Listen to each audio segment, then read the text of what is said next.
siempre he tenido trabajo, me he ido bien, he generado ingresos, pero me daba cuenta que a la vez que generaba ingresos no conseguía tener ahorros, un capital y que mi capital se revalorizara. O sea, tenía un buen trabajo, ganaba dinero, pero de la misma manera que lo ganaba, pues se me iba. La libertad financiera se basa en 4 patas de la mesa, digamos. Una de ellas es que tengas una fuente de ingresos, que yo la tenía y la tengo, que reduzcas los gastos, que fui haciéndolo con el tiempo, reduciendo mis gastos, y luego que ahorres el capital, una parte de tu capital, que no te lo gastes todo, y luego una vez que tienes el capital ahorrado, la última pata de la mesa, que es la más importante, digamos, es que inviertas el capital, para que ese capital vaya generando más capital. Digamos que me fijé en qué no tenía que hacer. Me estaba yendo bien la vida y decía, vale, estoy facturando una buena suma de dinero, pero no consigo retener ese dinero. Entonces, empecé a indagar sobre la libertad financiera y eso me llevó más adelante a conocer lo que es la inversión a largo plazo. Pues en 2016 empecé a comenzar con la estrategia. ¿Qué es lo que hice? Las empresas presentan resultados trimestralmente. Entonces, cuando presentan resultados de sus beneficios, sus ventas, los reducidos gastos, haber comprado más empresas, haber ampliado el negocio, entonces es cuando realmente, por ejemplo, este podcast lo estamos grabando en diciembre, ahora la mayoría de las empresas están presentando los resultados y este mes pues, suele ser bastante positivo. Entonces todo lo demás no hay que preocuparse. Mi objetivo, por ejemplo, es llegar a $1 millón. El interés compuesto juega a tu favor, siempre y cuando estés en acciones que son ganadoras y empresas que son ganadoras. Tú toma tus propias decisiones y cuida tu dinero, porque nadie va a cuidar tu dinero mejor que lo cuidas tú, y nadie va a rentabilizar tu capital mejor que lo rentabilizas tú.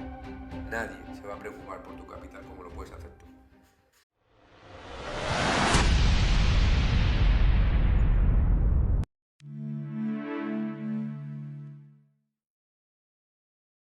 Bueno, en este episodio estamos con Miguel Ángel Mora, inversor de largo plazo.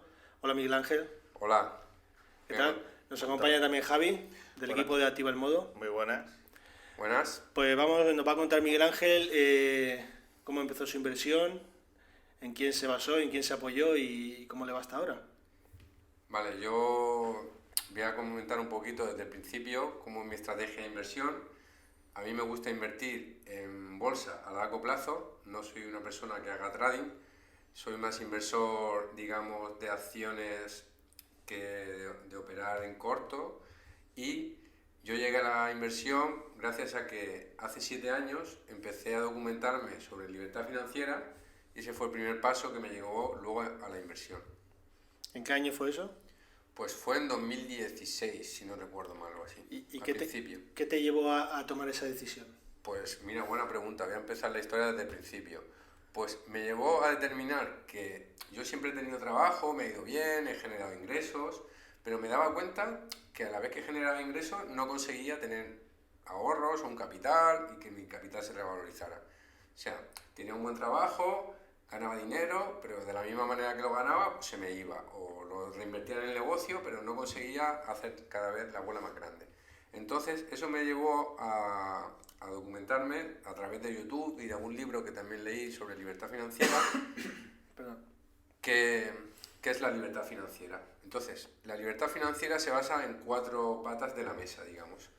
Una de ellas es que tengas una fuente de ingresos, que yo la tenía y la tengo, que reduzcas los gastos, que fui haciéndolo con el tiempo, reduciendo mis gastos, y luego que ahorres el capital, una parte de tu capital, que no te lo gastes todo, y luego una vez que tienes el capital ahorrado, la última pata de la mesa, que es la más importante, digamos, es que inviertas el capital, para que ese capital vaya generando más capital. Y en el camino hacia la libertad financiera yo lo que no quería era cometer errores que he visto cometer a otra gente, de generar mucho capital, pero luego no llegar la hora de su jubilación o llegar dentro de 10 años o cuando tú quieras disponer de capital y no tener nada.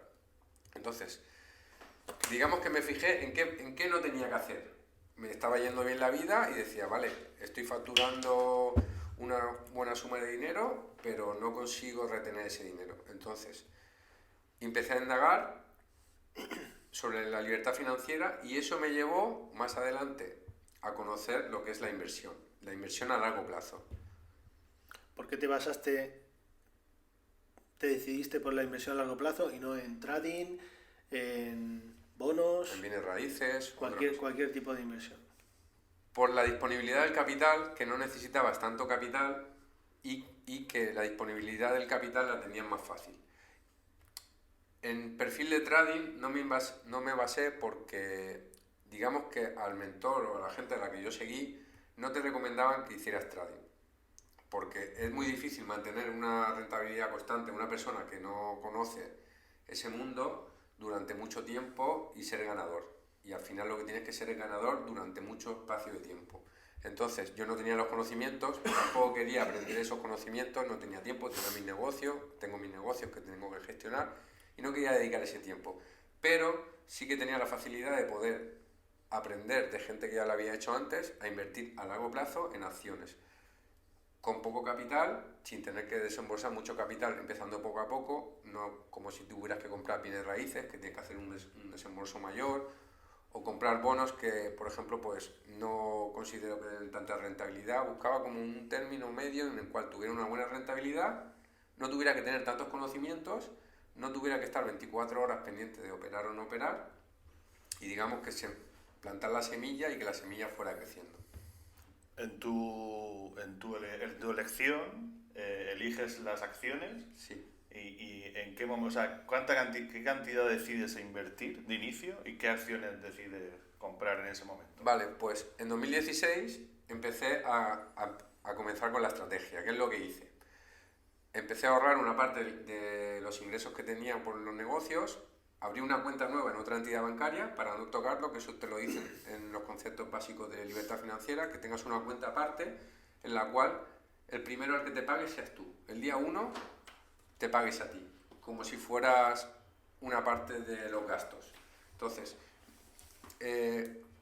básicamente, el concepto de libertad financiera en cuanto al ahorro dice que no intentes ahorrar dinero con lo que te sobra, porque si haces eso nunca te va a sobrar. Si tú al principio de mes has recibido $1.000 y esperas ahorrar lo que te quede el día 30 del mes, no te va a quedar nada, porque si tienes 1.000 vas a gastar 1.000 y si tienes 1.200 vas a gastar 1.200.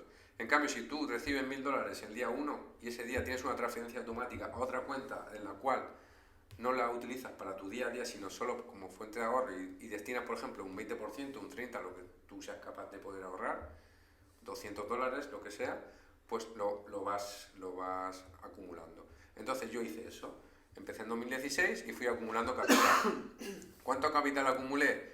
Pues unos $3.000 o $4.000 para comprar 2 empresas. ¿Cómo me basaba para comprar las empresas? Pues a raíz de ese camino hacia la inversión, a través de YouTube, conocí a un inversor español que se llama José Antonio Madrigal, que tiene un método de inversión a largo plazo en el cual él te recomienda que inviertas en acciones, digamos, que son buenas, que están en máximos históricos. Él dice que todos le llaman que es un loco por comprar acciones en máximos históricos, que es el mayor valor que tiene la acción en ese momento, pero que psicológicamente lo que la gente no piensa es que después del 100, si esa acción vale 100, está el 101 y está el 102, que eso no es una pared en la cual la acción choca. Entonces, él te recomienda que inviertas en acciones que están en máximos históricos y que mires el mundo que te rodea. Por ejemplo, tú vas a un barrio o a una ciudad de vacaciones y te fijas en qué tipo de negocios hay. Te fijas en la gente. A mí, por ejemplo, me gusta mucho analizar el lenguaje corporal o el comportamiento humano. ¿Qué es lo que lleva en su día a día? Pues lleva un iPhone, lleva un ordenador, lleva usar la tecnología, usa Google para buscar, usa YouTube para documentarse, usa este tipo de determinadas marcas de ropa, usa determinado tipo de comida. Entonces, en base a eso, busca las empresas de ese sector que sean punteras. Porque si lo han ido haciendo bien durante, por ejemplo, 20 años que pueda tener la empresa, pues lo va a seguir haciendo bien en teoría, ¿vale? Entonces, tiene gente cualificada que lo está haciendo bien. En ese gráfico alcista, en el cual están máximos históricos, José Antonio Madrigal dice, y tiene razón, que todos los que hay dentro de esa empresa son ganadores, porque nadie ha comprado por debajo del precio que tiene. Entonces, La gente que está dentro de esa empresa quiere permanecer tiempo porque quiere que la empresa le dé beneficios. No están operando en corto plazo para intentar ganar dinero, aunque dentro de las fluctuaciones diarias eso ya habría que matizarlo, pero en un concepto de largo plazo, digamos 5 o 10 años, todos los que están dentro ganan capital. Entonces esa fue la estrategia. Ahorrar capital, unos 3.000 o 4.000 dólares, comprar mis 2 primeras acciones, que fueron Visa y Microsoft, precisamente por el mundo que me rodeaba.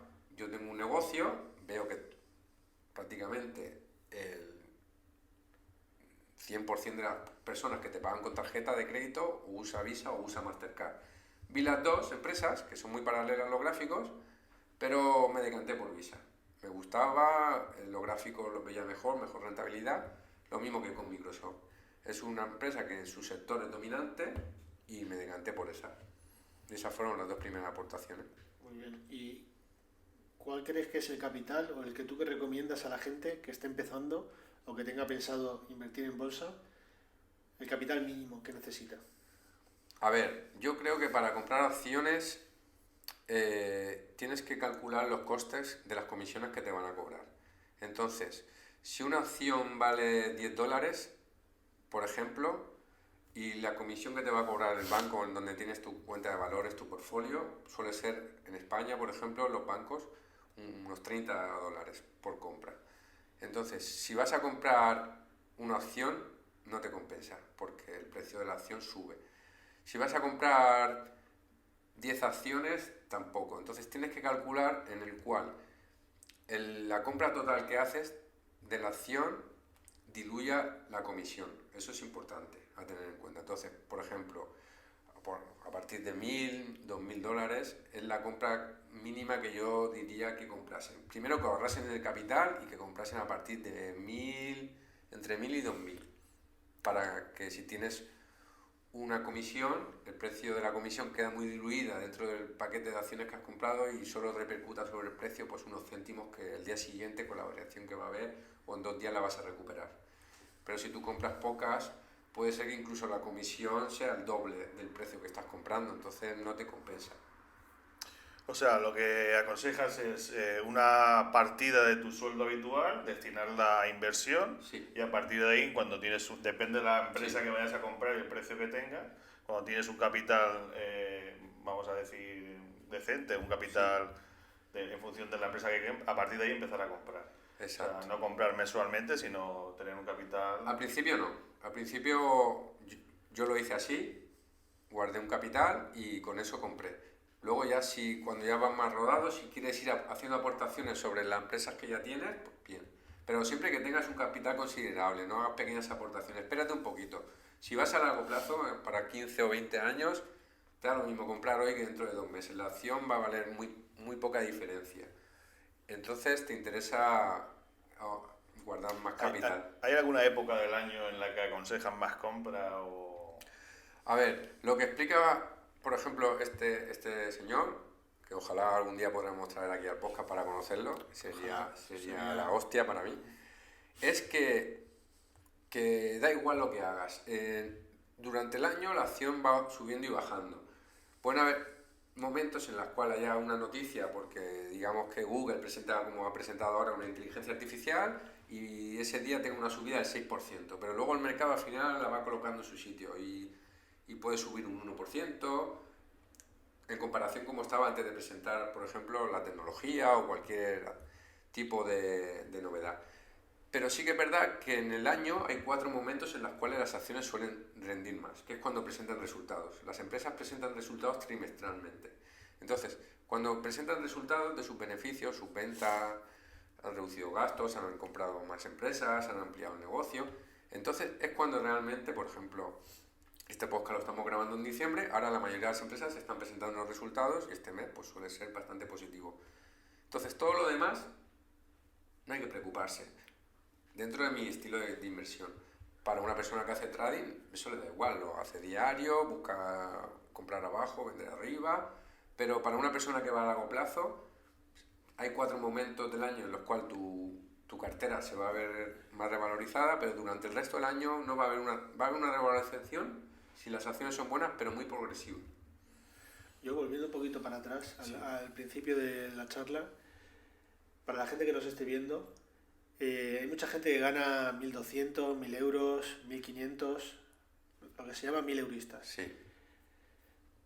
¿Qué porcentaje se tiene que pagar primero? ¿Qué porcentaje de ese sueldo le recomiendas para empezar a destinar a esa otra cuenta que has hablado? Yo creo que mínimo un 20%. Creo que sacrificar un 20% de tu calidad de vida en ese momento para ahorro serían unos $200, lo veo bien. Porque en 10 meses tendrías 2.000 y con 2.000 ya podrías comprar a lo mejor tu primer valor. Lo veo que es una cantidad que te puedes gastar en ocio o en otras cosas y que no te puede repercutir en la vida. Entonces, esto lo que quiero explicar es que no hace falta ser rico para poder llegar a hacerte millonario. Ni que pienses que te vas a hacer millonario de la noche a la mañana como te pueden vender, operando en algunas acciones, en comprando criptomonedas.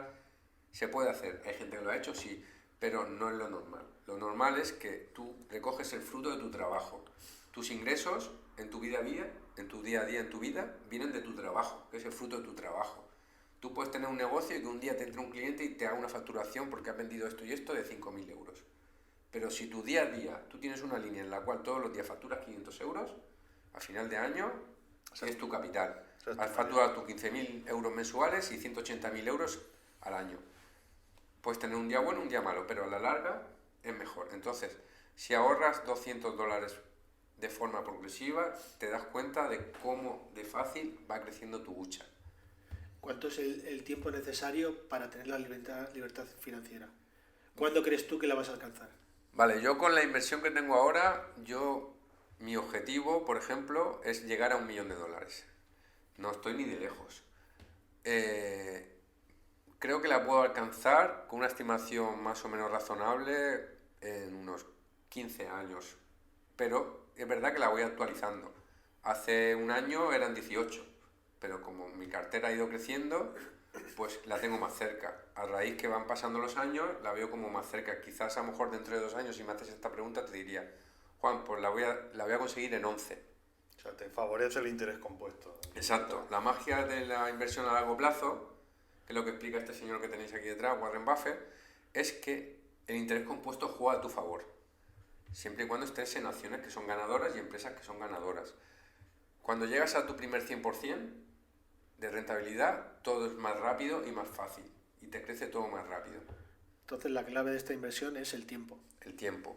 Es como cualquier negocio, como todo en la vida, es dedicarle tiempo y trabajo.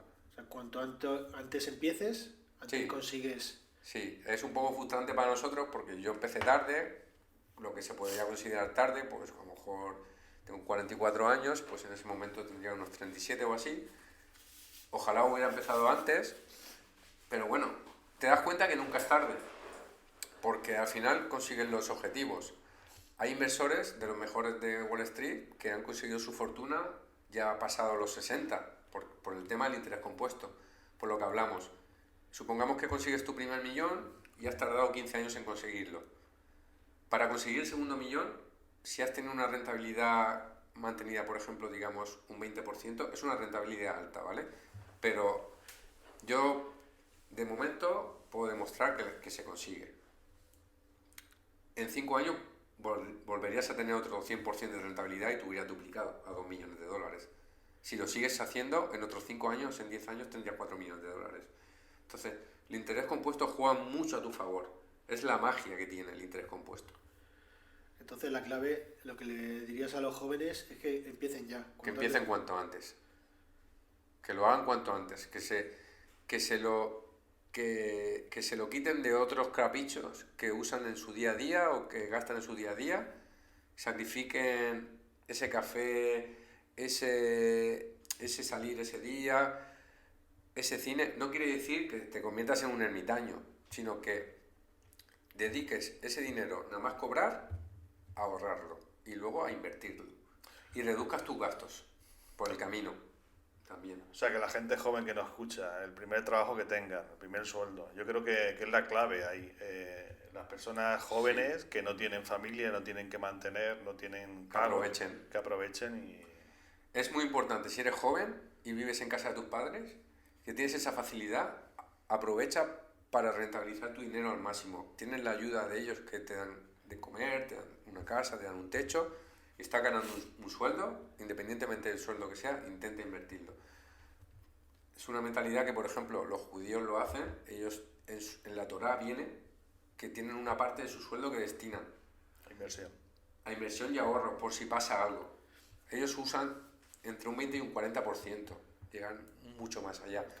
Ahí se demuestra por qué es una etnia que son ricos.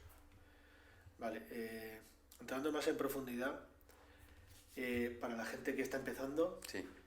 Vale, tú hablas de entrar en valores fuertes, consolidados, que están de moda, en tendencia, vale, llamémoslos como quieras. Pero luego hay rachas en las que el mercado cae, o esos valores caen. Sí. Y una persona que no tiene la conciencia y el conocimiento que tú tienes, puede reaccionar de manera adversa y entrarle el pánico y vender el valor. ¿Tú qué recomiendas? ¿Cómo actúas tú? Vale, eso suele pasar mucho. Entonces, lo primero que hay que hacer es conocerse uno mismo, conocer el mercado y saber por qué ha pasado eso. ¿Qué situación ha llevado a que esa empresa haya bajado o que todo el mercado esté bajando? Si hay una situación en concreto, que hay una guerra, por ejemplo, una subida de los costes como ha pasado con la guerra de Ucrania, de la electricidad, de los combustibles, si hay una pandemia, si ha habido algún factor que no repercute directamente sobre esa empresa en concreto. Por ejemplo, tú tienes una empresa, digamos Apple, ¿vale? Para poner un ejemplo. Y la empresa es buena. Llega, por ejemplo, un parón por una crisis en la cual los costes de los suministros por la guerra de Ucrania, por ejemplo, han subido. Y eso hace que repercuta sobre el mercado, las compras desaceleren, los costes sean más altos de transporte y los ingresos sean menores. Esa empresa, en ese momento, por ejemplo, no deja de ser buena. Es una empresa buena. Está ocurriendo un factor concreto, en un momento concreto, que ha hecho que el mercado se ralentice. Otra cosa es que tú analices y tengas acciones de una empresa X y esa empresa, independientemente de cómo esté actuando el mercado, que todo esté más o menos en unas condiciones normales, aunque siempre pasan cosas en el mundo, empieza a caer. Vamos a poner un ejemplo. PayPal. PayPal es una empresa que subió muchísimo, era muy buena en su momento, estaba en máximos históricos, pero dejó de estar en máximos históricos. Entonces, por eso ahí es donde entra que tienes que analizar la situación. A mí me gusta mucho analizar el cómo funciona el mundo, en cómo se comportan las personas, el cómo actúa la gente en determinadas situaciones. Entonces, ¿qué es lo que pasa? Que PayPal comenzó a bajar. Comenzó a bajar. Entonces ahí tienes que analizar por qué ha pasado eso. ¿Me tengo que salir? ¿Tengo que tomar la decisión de salirte? Pues en ese caso, bajo mi opinión, sí. Y voy a explicar por qué. PayPal en ese momento, cuando estaba en alza, era líder en el mercado. Todas las plataformas de pago, de tiendas online, WooCommerce, Shopify, necesitaban utilizar o PayPal o una pasarela del banco que te diera tu entidad bancaria. Las pasarelas de las entidades bancarias no son fáciles de conseguir, pero la de PayPal sí. Y la gente cuando compraba confiaba en PayPal, porque tú le hacías una reclamación y te devolvían el dinero. ¿Qué es lo que pasa? Que con el uso de la tecnología, la llegada de grandes empresas como Amazon, las compras online subieron, los bancos se pusieron las pilas, facilitaron los procesos de pago con doble autentificación, Visa facilitó, llegaron otras plataformas como Stripe o muchas otras, hicieron competencia a PayPal. Entonces ya no era líder en el mercado.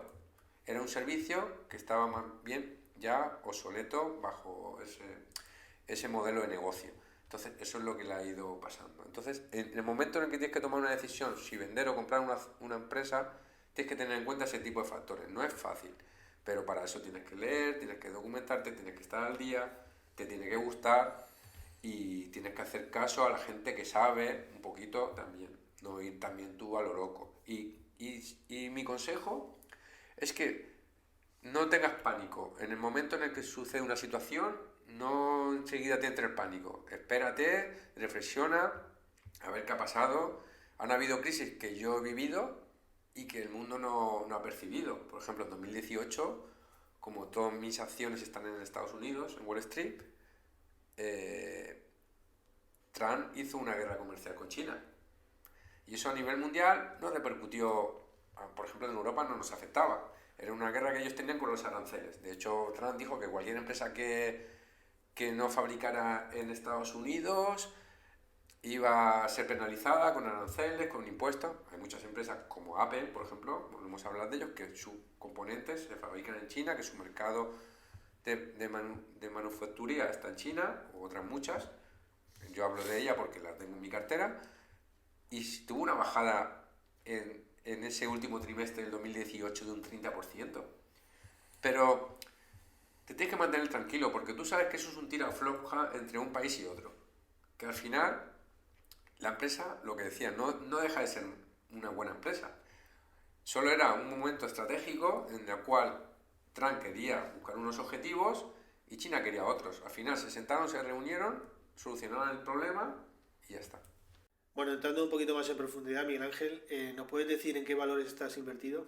Vale, pues mi portfolio está compuesto de 6 empresas que están invertido todo el dinero en Estados Unidos, en Wall Street, porque me gusta la rentabilidad que ofrece. El S&P 500 en estos últimos años pues ha tenido una rentabilidad de una media de un 9%, mucho mejor rentabilidad que en España o en países europeos, y las empresas las más grandes del mundo están allí, entonces pues me gusta ese mercado. Actualmente tengo 6 empresas que son Meta, antiguamente conocida como Facebook, que he ido comprando con el paso de los años, ¿vale? He ido haciendo varios, digamos, compras. Microsoft, que fue de las primeras que tuve, Visa, que fueron las 2 primeras que tuve, luego llegó Apple, Google, y luego tengo una por sentimiento que me gusta mucho, que es Starbucks, que también tiene una buena rentabilidad, llevará un 30 y algo por ciento desde que la tengo. No da tanta rentabilidad, pero me gusta y me hace sentir bien pensar que soy un poquito de dueño y cada vez que voy, pues me gusta, lo hago por eso. O sea, todas empresas tecnológicas. La mayoría sí, claro. ¿Por qué crees que las A ver, tecnológicas... Tecnológicas, sí. Visa se puede considerar una empresa tecnológica también. En concreto por la rentabilidad. No porque yo sea un experto en tecnología, ni sea programador, ni nada. Simplemente por la rentabilidad que el Nasdaq, que es el índice en el cual están todas las empresas tecnológicas de Estados Unidos, suele tener una rentabilidad un poquito más alta. Entonces, ¿hay empresas que no son tecnológicas que son muy buenas en Estados Unidos? Sí, Walmart, Horizon, muchas empresas. Pero no tienes una rentabilidad tan grande en tan corto espacio de tiempo. Digamos que son las punteras, los dueños de las empresas, de ese tipo de empresas, ahora mismo son los más ricos del mundo, tienen los mejores trabajando con ellos, lo cual va a hacer que los proyectos sean buenos, que se preocupen porque la empresa crezca y que te lleven a una buena rentabilidad. No quiere decir que si esa empresa dentro de 5 años es mala o deja de ser buena, te vas fuera y buscas otra que se dedique a ruedas, a motores o a cualquier tipo de sector. Pero ahora mismo pues lo he hecho así. Bueno, nada, aconsejarle también a nuestros oyentes que esto no es un consejo de inversión, esto No. es como en este caso como lo ha hecho Miguel Ángel. Eso es mi consejo de cómo lo he hecho yo. No quiere decir que como yo lo he hecho le funciona a todo el mundo. Pero ahora para la gente que no tiene ni idea, o sea, yo ahora quiero invertir en bolsa, ¿qué me aconseja? ¿Voy a un banco? ¿Cuál es el primer paso para yo poder invertir en bolsa? Vale, la forma más sencilla y más segura en España, que es donde nosotros vivimos, es que te abras una cuenta de valores en un banco, en tu banco. Ese banco te va a abrir la cuenta de valores, que es una cuenta aparte, en la cual va a estar vinculada a tu cuenta corriente, donde tú tienes tu dinero, y en el momento que quieras comprar acciones, pasas ese capital a la cuenta de valores. Y dentro de la cuenta de valores te sale un panel en el cual tú buscas la empresa que te gusta, dices, pues quiero comprar 10 acciones de esta empresa. Las compras, te cargan el capital y ya está. Y se te queda dentro de tu cartera, que es lo que se llama portfolio. Es lo más fácil y sencillo en España. Hay brokers que también puedes operar, pero tienes que asegurarte muy bien de que esos brokers estén regulados por la CNMV, que sean legales, que no te estafen, que realmente tú estés comprando las acciones, que no sea que te dicen que la compras y luego realmente no eres propietario de la acción, sino que eres como un espejo de esa acción, el broker directamente respalda la acción, pero tú no eres el dueño de ella, de esta forma sí que eres el dueño. Tú tienes tu cartera de valores, de hecho yo la tenía primero en un banco, el cual no me estaba respetando un tipo de comisiones y no me gustó cómo me trataron, cogí mi cartera de valores, igual que puedes tener un plan de pensiones, y te lo llevas a otro banco. Tiene un código, tú vas a tu banco y dices, tengo una cuenta de valores en esta entidad. Dice, vale, dime el código. Y te lo llevas y te lo pasas y ya está. Y lo tienes con ellos. ¿Eso lleva algún tipo de coste de cargo? No, porque al banco le estás trayendo capital. Tú imagínate que tienes $100.000 y lo tienes en otro banco y se lo llevas, encantado. Pero por parte del otro banco, el que lo dejas... No, les avisas y ya está. Le dices que no quieres seguir y ya está. Una manera de filtrar que tú tienes esas acciones, hay un tipo de escritura o una documentación cuando tú compras esas acciones, ¿no? Como la compras normalmente o con ordenador o con el móvil, el banco te manda un archivo con la documentación de la compra de la acción. Hay empresas españolas que lo hacen, que tú compras acciones y te mandan una carta. Las americanas imagino que no lo hacen porque tienen mucho mercado y tal, pero tú compras acciones de Santander y Santander, yo tuve hace muchísimos años cuando no sabía operar, acciones de Santander y me mandó una carta, como que era accionista. Y te mandan, o si estás en una empresa española y eres accionista, te mandan para que vayas a los consejos de administración cuando hacen unas reuniones de estas grandes para tomar las decisiones, para votar, por ejemplo. Luego también, de las empresas que tú tienes, ¿alguna reparte de dividendos? Sí, hay creo que 4 de las 6 que reparten dividendos, pero mi objetivo ahora mismo no es que me repartan dividendos, no las compro por los dividendos, no es mi forma de invertir. Hay gente que sé que sí que invierte para obtener dividendos, rendimientos de los dividendos. Ahora mismo no. Quizás cuando sea más mayor sí que me enfocaré más en ese concepto porque es una forma de que te vaya entrando capital de la rentabilidad que has obtenido. Hay empresas, creo que 4 de las 6 que reparten, o 5, hay una que no. Creo que Google no reparte. Y las demás creo que todas reparten. Es que como es algo que no me preocupa, para que veas, eso es la tranquilidad que te da invertir a largo plazo. Sí, que en tu cartera no se basan los dividendos. Para los que no saben lo que son los dividendos, ¿podrías explicarnos qué son los dividendos? Los dividendos son una parte de los beneficios que obtiene la empresa trimestralmente, la reparten entre los accionistas.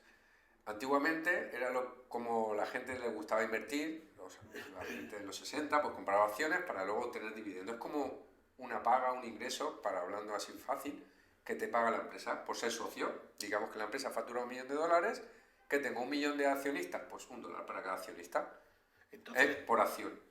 Vale, y entonces, ¿por qué unas reparten y otras no? ¿Qué hacen con el dinero las que no reparten dividendos? A mí personalmente me gustan más las que no reparten. Que eso es una muy buena pregunta. Pero si una empresa me gusta y reparte dividendos, no voy a dejar de comprarla o no la voy a tener en mi portfolio porque reparta dividendos. Normalmente, José Antonio Madrigal, volvemos a hablar de él dice que no compres acciones que reparten dividendos. ¿Por qué? Porque el precio del dividendo que van a repartir el día siguiente va a bajar en el precio de la acción porque va a tener, si te reparte $1, el día siguiente va a bajar $1 porque tiene menos capital, tienen menos posibilidades de inversión. Entonces, la diferencia entre las que reparten y no reparten es que a mí personalmente me gusta que no repartan porque considero que es mejor que el capital lo tenga la empresa. Si el capital lo tiene la empresa, lo va a utilizar en mejorar, en abrir más sedes, en contratar mejores, en el caso de programadores, mejores programadores, en el caso de tiendas, en abrir más tiendas, en tener mejor servicio al cliente, en todo, en su tecnología, en su I+D, en su calidad de servicio. Entonces prefiero que lo tengan ellos porque a la larga eso va a hacer que el valor de la acción suba porque la empresa es más valiosa. Si reparte dividendos, el valor de la empresa en ese momento va a bajar y también va a disponer de menos capital para poder reinvertir. Ojo, eso no quiere decir que no sea bueno. Bueno, nos has comentado antes que la rentabilidad anual que estás consiguiendo un 20%. ¿En qué te basas o por qué las empresas tecnológicas te dan ese 20%? Explícanos un poco más ese... Sí, cuando Juan me preguntó sobre el tema de que cómo esperaba conseguir ese capital, en cuánto tiempo, que le he dicho que en unos 14 o 15 años, en base a una media de un 20%. Actualmente Estoy teniendo un promedio, digamos, de un 35%, más o menos.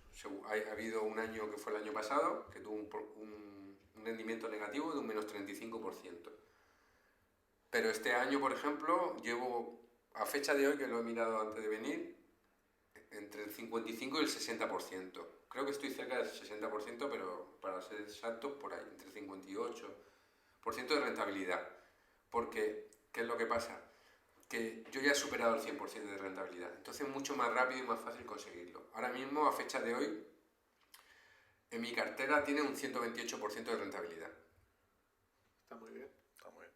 ¿Y esas carteras, a la hora de cuando entres a un banco, eso es un valor añadido? O sea, ¿el banco te lo considera como un... tú en cualquier momento puedes disponer de ese capital? Entiendo la pregunta que me haces.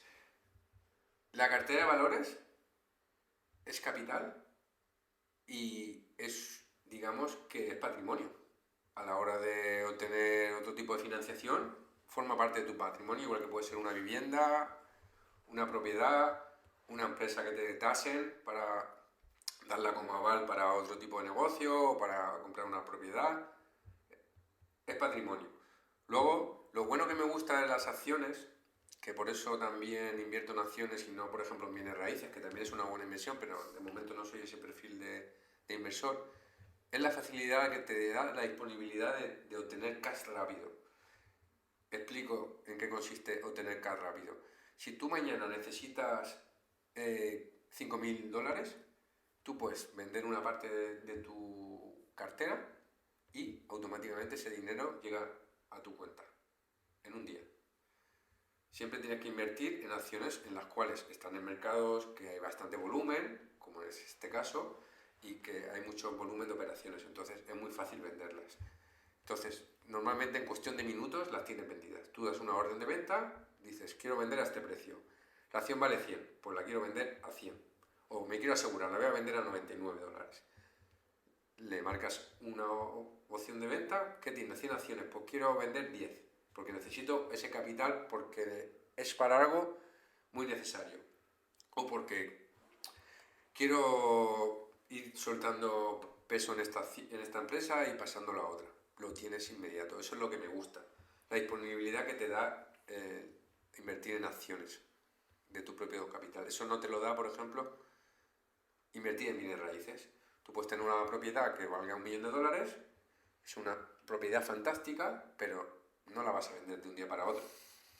Entonces, es una ventaja que yo ahora mismo, bajo mi forma de ser y de pensar, pues le veo a ese tipo de acciones y de forma de operar hacia la libertad financiera. Vale, y con respecto a lo que está de moda en los jóvenes, sobre todo, el tema criptomonedas. Sí. ¿Estás invertido en criptomonedas? Tengo algo de criptomonedas que compré cuando el boom, que cometí el error como todos, pero esto forma parte del proceso para que veáis que yo no quiero decir que yo sea el mejor inversor del mundo porque me esté funcionando bien ni que lo que yo haga es porque soy un experto. Voy a dar un matiz. Yo no sé analizar una gráfica de bolsa, yo no sé los típicos patrones hombro, cabeza, hombro y cosas así, no me he molestado en saberlo. Me da igual, porque yo invierto de esta forma de invertir a largo plazo en buenas empresas que están en máximos históricos y que van hacia ese camino. Pero sí que es verdad que hace un año y medio así hubo un boom con las criptomonedas, sobre todo con Bitcoin, que subió muchísimo, y por conocidos y allegados, pues decidimos invertir. Nos pegamos una hostia, como todos. Aún tenemos algo, un poco de capital, que estamos pendientes, pues lo perdido está ahí. Se perdió a lo mejor un 60%, pues estamos esperando, si sube bien, si no, pues nada, como si tú hubieras ido de vacaciones, te has hecho un crucero. Entonces, y has aprendido la lección. ¿Qué lección has aprendido? La lección que yo ya sabía y que me dejé llevar por el FOMO, que yo ya había hecho durante este tiempo en bolsa y que sigo haciendo, es de no actuar por la tendencia al momento, por el FOMO, y el FOMO, digamos, que en Estados Unidos con lo que se llama como el humo, el calentón de algo que está en auge y que todo el mundo quiere estar para no perdértelo, ¿vale? Entonces, el miedo a perdértelo. El miedo a perder la oportunidad. Joder, si estos se pueden hacer ricos, si a lo mejor me hago rico en 2 años, que no va a pasar. Y ahí cambiaste tu forma de actuar, porque tú Sí. dices que no analizas la gráfica, sino analizas la empresa, Sí. y en este caso no analizas No analicé nada. Dije, estas empresas son de criptomonedas y van a subir porque son muy buenos los proyectos, tal. Aquí detrás hay gente muy buena. Vale, sí, venga, vale, pues vamos a probar. Nada. Hostia. ¿Por qué? Porque como yo no sé analizar gráficas, precisamente por eso, y invierto a largo plazo, yo, cuando esas acciones bajaban, pues yo pensaba, pues ya se recuperará. Si esto, aquí hay un montón de fluctuación, un día te sube un 20, otro día te baja un 30. Una pasada, es una locura. Un día te levantas y tienes 100.000 dólares ahí en tu portfolio y dices, madre mía, pero si yo solo tenía 5.000, ¿y cómo tengo 100.000? Y al día siguiente ya no tienes ni los 5.000, tienes 4.000 y has perdido hasta los 100.000. Es que es una locura. Entonces, esas empresas, salvo Bitcoin, que dicen que sí, que es una criptomoneda que está respaldada por su sistema blockchain y que es muy buena y que va a ser su uso cuando se estabilice, porque ahora tiene mucha volatilidad. Lo demás veo que son formas de financiación. Eso ya luego en frío lo entiendes. Empresas que van a sacar un modelo de negocio, antiguamente se hacían rondas de financiación para que los accionistas entraran con capital y ahora lo hacían con criptomonedas. Creaban una criptomoneda, la sacaban al mercado, la gente la compraba y ellos se financiaban para hacer el proyecto.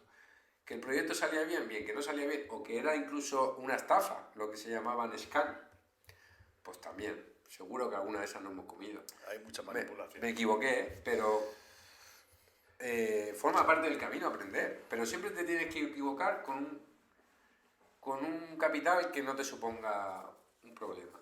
No lo hagas, jamás sacaría mis acciones o mi capital en bolsa para llevarlo ahí. Sino con otro tipo de capital, pues lo inviertes ahí, que pruebas que va bien, bien, que no va bien, pues nada. Y un dinero que no necesitas ni para comer, ni Exacto, necesario, exacto. La inversión en bolsa la tienes que hacer con dinero que has ahorrado.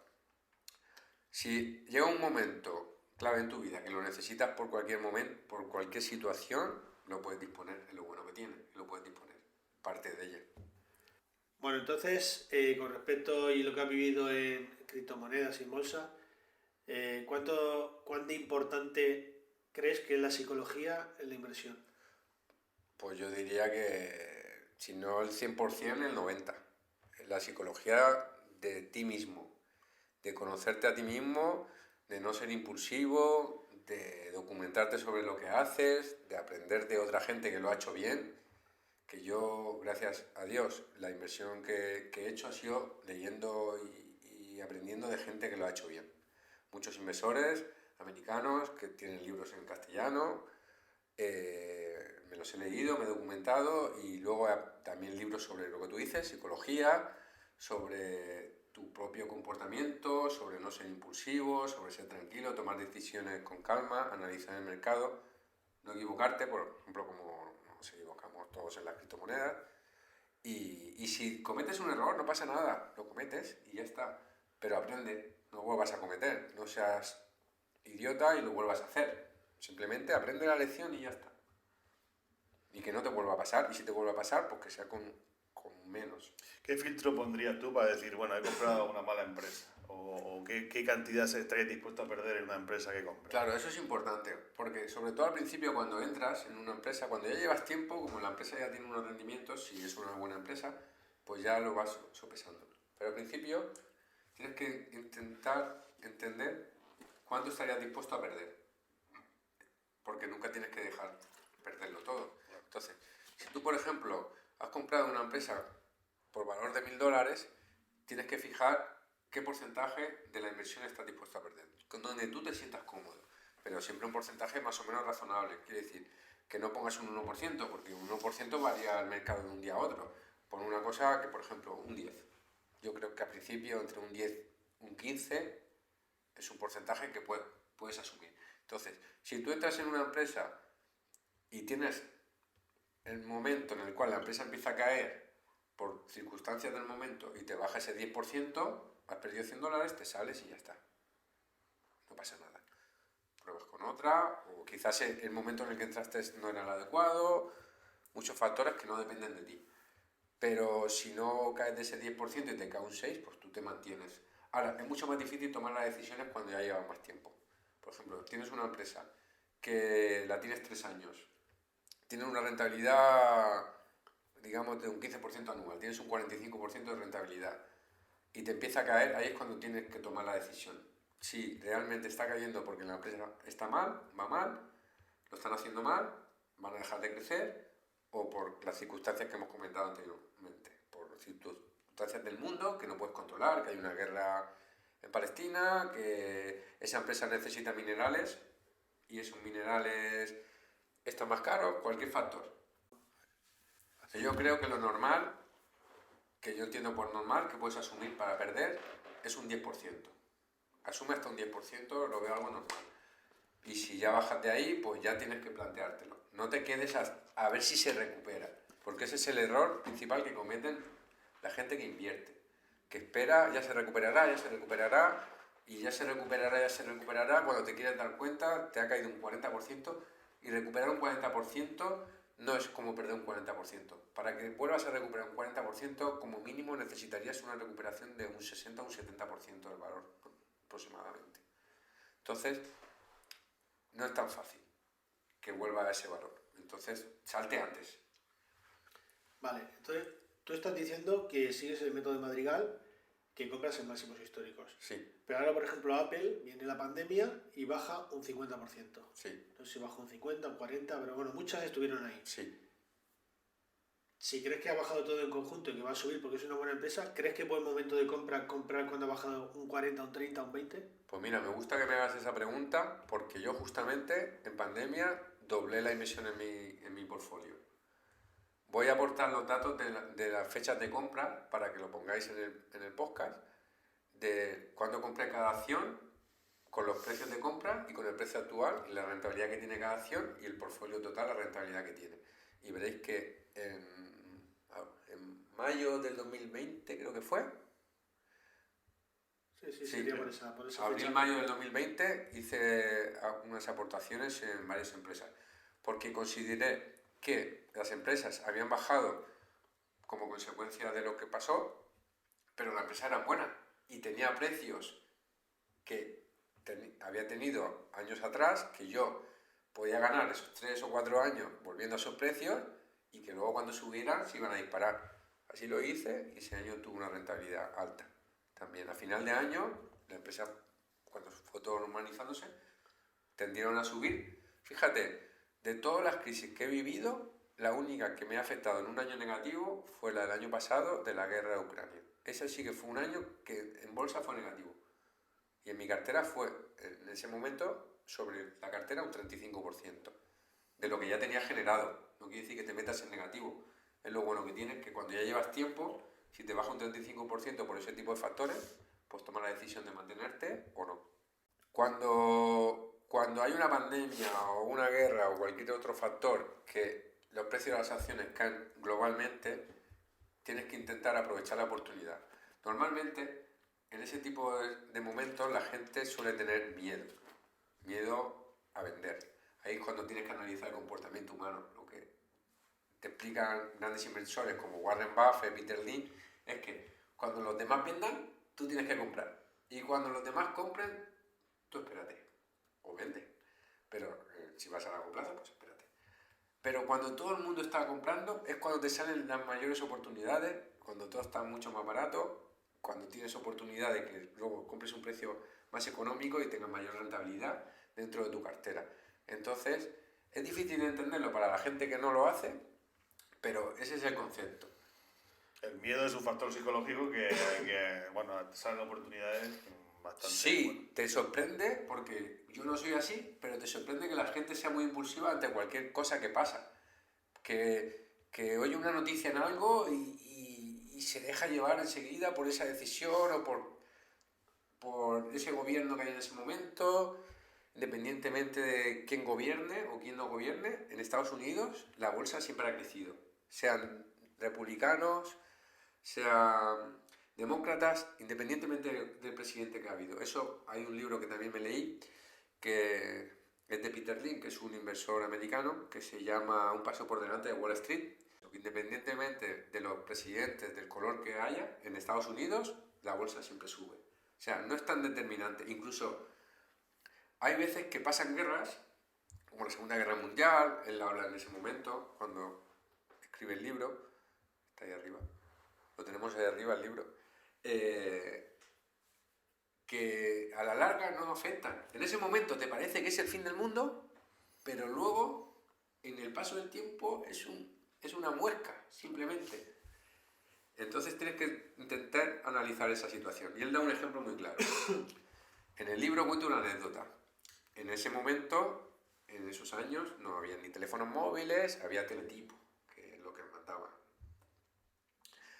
Y él se va de vacaciones con su mujer a Escocia, a jugar al golf y a estar allí, en San Andrew, de puta madre, y no tiene teléfono ni tiene nada.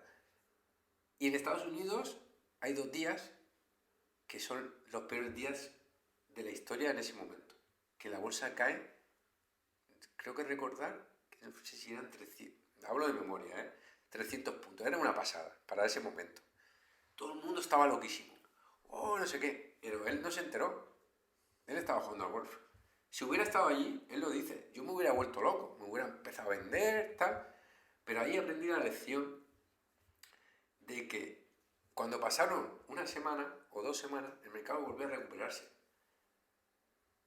Cuando yo volví a Estados Unidos, ya había pasado y el mercado estaba otra vez más o menos donde estaba. Había habido un crash en ese momento por cualquier factor.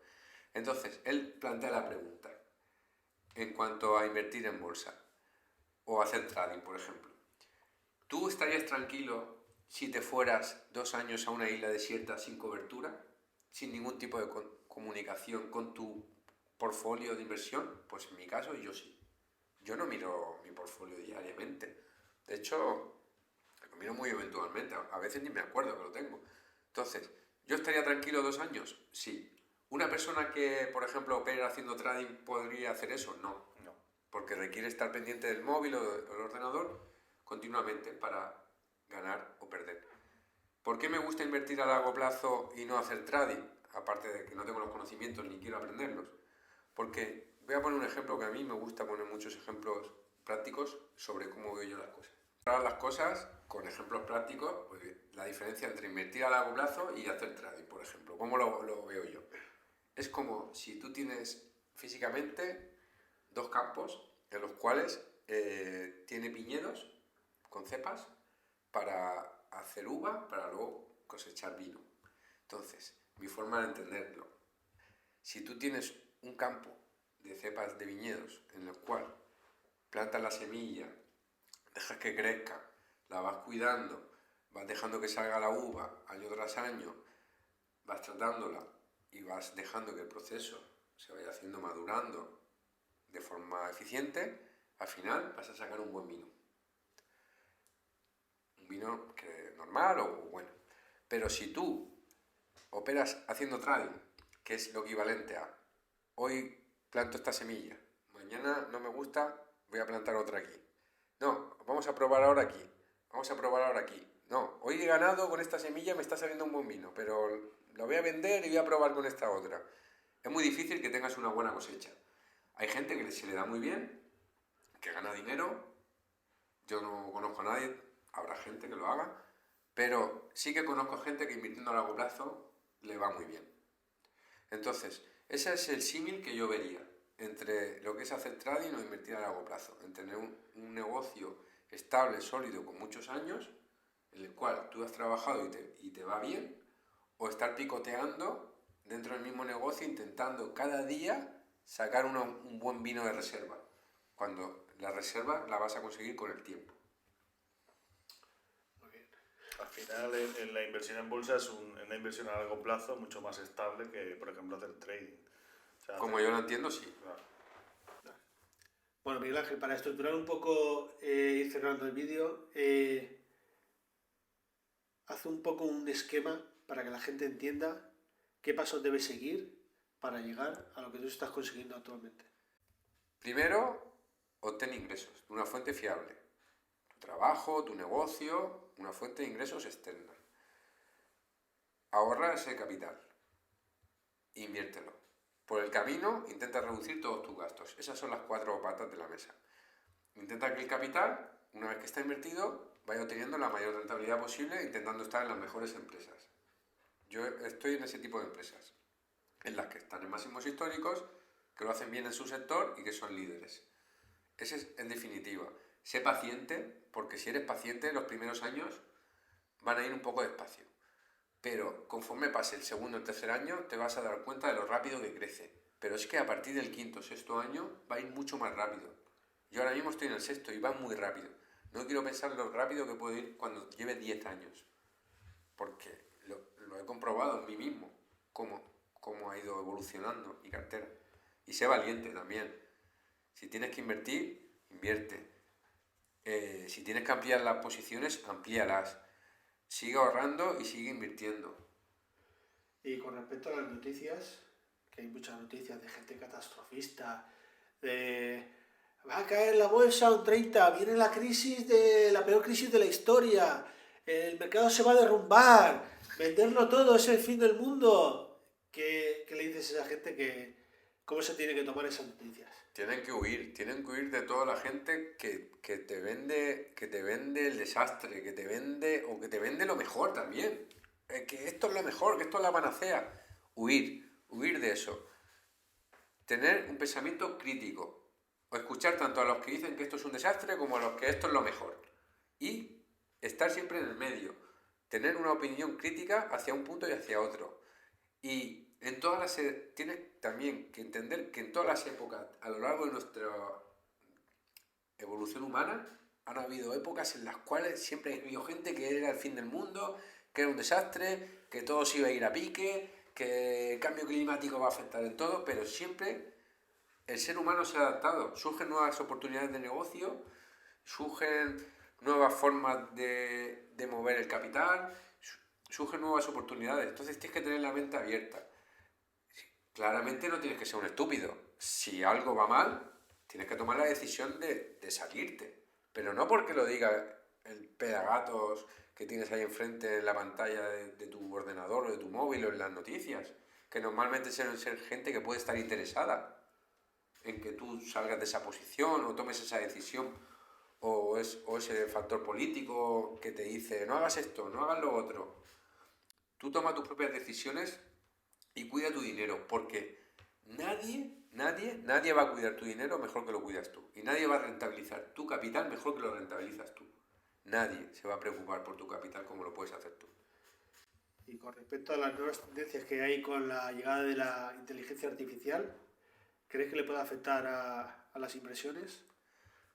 Creo que le puede afectar y le puede afectar, hablo de pronto porque no lo conozco, pero creo que puede ser positivo, porque por ejemplo las tecnologías afectaron a las inversiones de forma que las acercaron a la gente. Antiguamente no era tan fácil que una persona como yo, de una localidad pequeña, en un país no muy grande, tuviera acceso a poder comprar acciones en Wall Street. Entonces, la tecnología de los móviles, de internet, de los ordenadores, nos ha facilitado eso. Entonces, la inteligencia artificial puede hacer que todo sea más rápido y que las empresas se revaloricen más rápido, que tengan mejores rendimientos, que sean más productivas, que mejoren su rentabilidad, que sus procesos internos dentro de la gestión sean más automatizados y sean más productivos y más eficientes. Entonces, creo que puede ser bueno.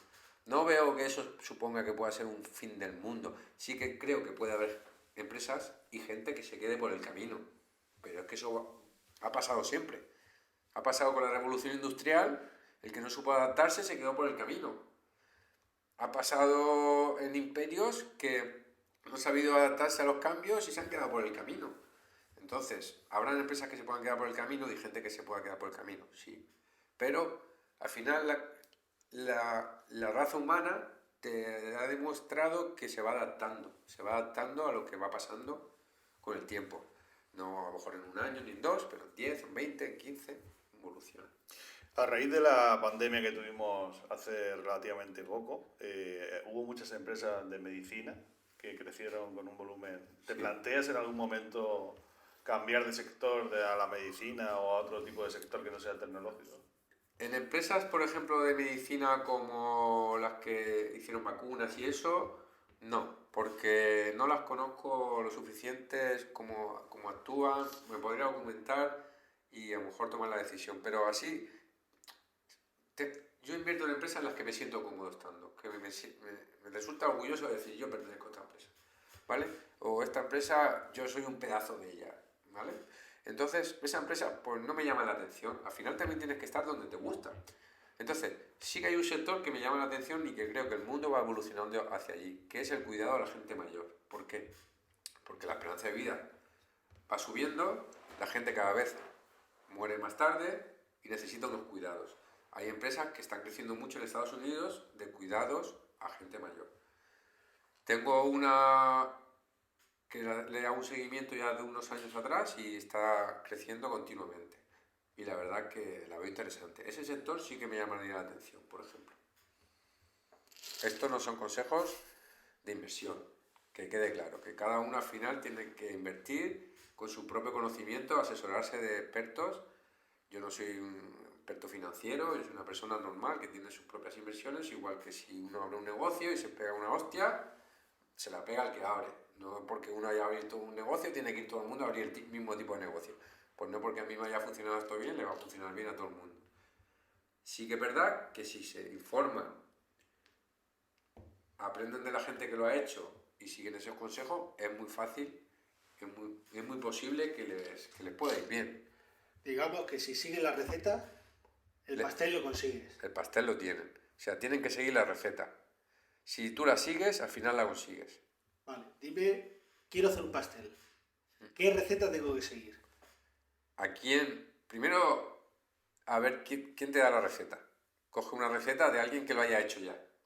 Por ejemplo, de gente que hemos mencionado, los top, Warren Buffett, Peter Lynn, y español, para mí, José Antonio Madrigal es Dios.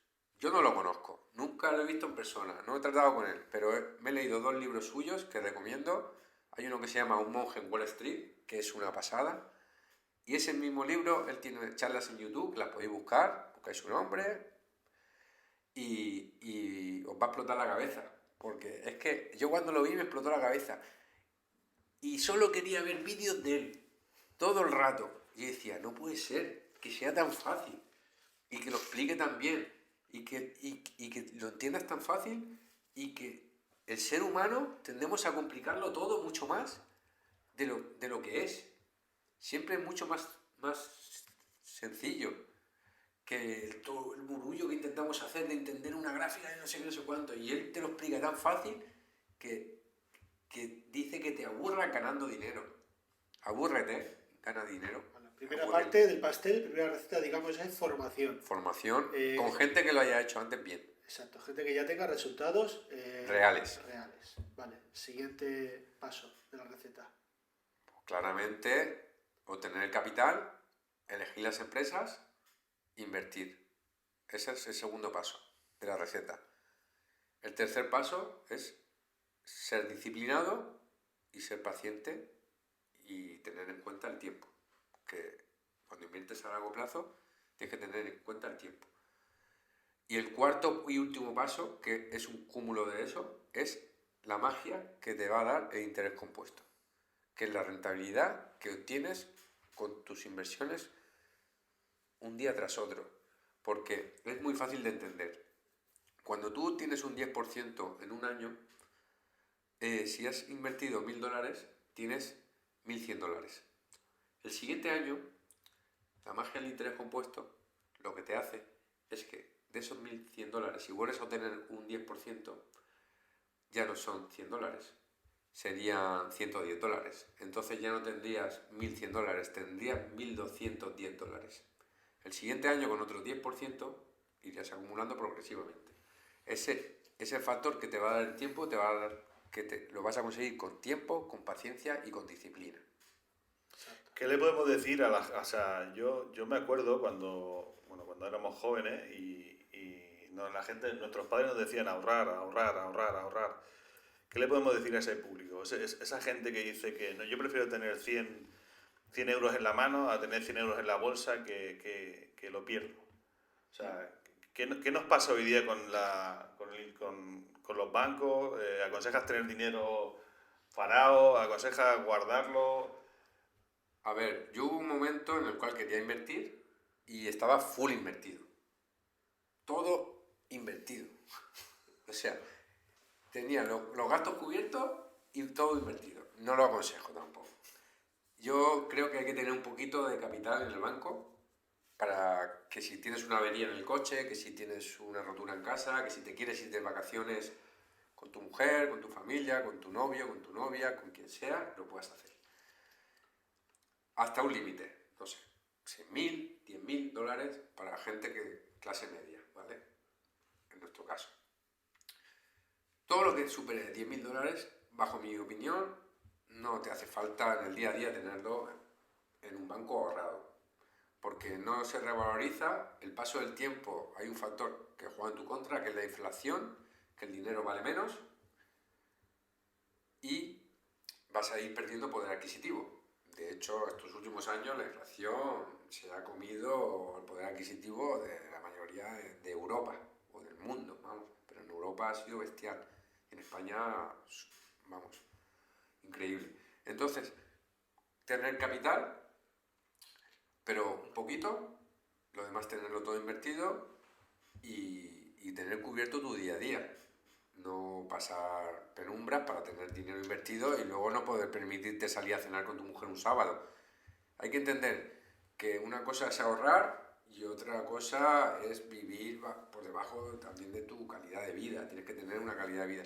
Pero es que con el tiempo te vas dando cuenta que cuando vas ahorrando y vas teniendo capital, tu calidad de vida va subiendo, incluso aún ahorrando, porque has reducido gastos por el camino para poder obtener capital y te has quitado esos gastos de suscripciones que no usabas, esos seguros que no valían para nada, que te habían vendido, esos préstamos personales que sacaste para comprarte una PlayStation y los has quitado por el camino. Entonces, te das cuenta que dispones de más capital, puedes seguir ahorrando y tienes una calidad de vida mayor. Y encima, como te has ido formando, normalmente te haces más eficiente en tu trabajo porque adquieres una disciplina que luego en tu día a día se ve repercutida y te hace que generes más capital. O porque te ves más seguro y tu jefe te asciende, o porque si tienes un negocio te ves capaz de poder abrir otro, o cuando vienen los clientes los tratas de forma mejor y hace que vendan más. Es todo un cúmulo que te hace como si ir subiendo escalones en tu forma de ser y mejorando como persona y mejorando tu calidad de vida. La disciplina es básica también. Bueno, yo creo que la ha charlado para bastante. Sí, está muy bien. Hemos estado aquí aprendiendo un poco de bolsa, de inversión, psicología, disciplina. Yo creo que por hoy es más que suficiente en cuanto a tema de bolsa. A ver, Miguel Ángel no es un top conocido, No, que va, para pero nada. es una persona que es de la calle, como todos nosotros, y que sirve de ejemplo de cómo hacer las cosas bien para que en un futuro pueda ser un top. Y pues sobre todo porque le funciona. O sea, quiero Exacto, decir, está demostrado, un 100 y pico que lleva de rentabilidad. 128. Pondré los números para que se Sí, vean. por los datos en la edición, porque la verdad es que... Y que no es un consejo de inversión. Correcto, Eso claro. que quede muy claro. Es la experiencia que ha tenido él, hay que tener el nivel mental y la disciplina y la constancia que él tiene. Siguiendo esa receta se puede conseguir, pero es difícil, ¿eh? Sí, no es fácil. No es fácil, si no todo el mundo lo haría. Y de Claro. hecho, el 95-98% de las personas que están invertidas pierden dinero en bolsa, por algo es. Sí. pues nada, pues un capítulo más. Nos gustaría que las personas que nos ven, que bueno, pues que nos den un like, que nos sigan. Sabemos que hay mucha gente que nos ve, parece ser que les gusta el tema. Suscribirse, porque muchos miran los vídeos y nos suscribís. Y esto nos ayuda a mejorar y a seguir creciendo y a hacer cosas buenas. Claro, que hagamos una buena comunidad y que la gente nos apoye, eso nos va a llevar cada vez un poquito más lejos. Más adelante traer invitados, gente que aporte valor al canal y sobre todo seguir creciendo y aportar valor. Y que le estamos dando con mucha ilusión y que yo creo que esto... Tenemos ya algunos invitados ahí medio cerrados y va a estar chulo. Si Bueno. tenéis alguna duda, dejad los comentarios y la responderemos en otros vídeos. También podéis dejar en los comentarios qué temas interesantes os gustaría que tratáramos o qué invitados podemos traer para tratar determinados temas y lo haremos. Pues nada, chavales, está de puta madre la charla. Miguel nos aporta un montón de valor. Un día más. Activando el modo. Ahí está, activa el modo. Actívalo.